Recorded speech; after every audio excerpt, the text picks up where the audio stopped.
اور کہتے ہیں کہ اے پروردگار تو نے اس کائنات کو بے فائدہ نہیں پیدا کیا، تو پاک ہے، تو قیامت کے دن ہمیں دوزخ کے عذاب سے بچائیو۔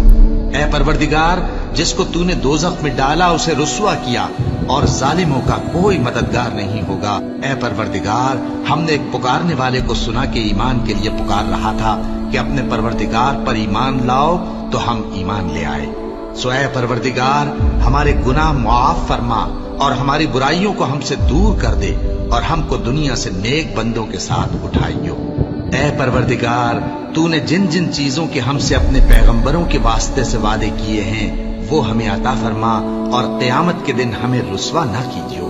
کچھ شک نہیں کہ تو خلاف وعدہ نہیں کرے گا۔ تو ان کے پروردگار نے ان کی دعا قبول کر لی اور فرمایا کہ میں کسی عمل کرنے والے کے عمل کو مرد ہو یا عورت ضائع نہیں کرتا۔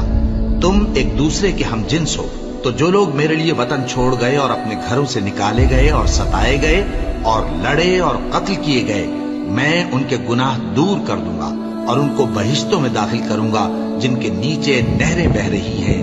یہ اللہ کے ہاں سے بدلہ ہے اور اللہ کے ہاں اچھا بدلہ ہے۔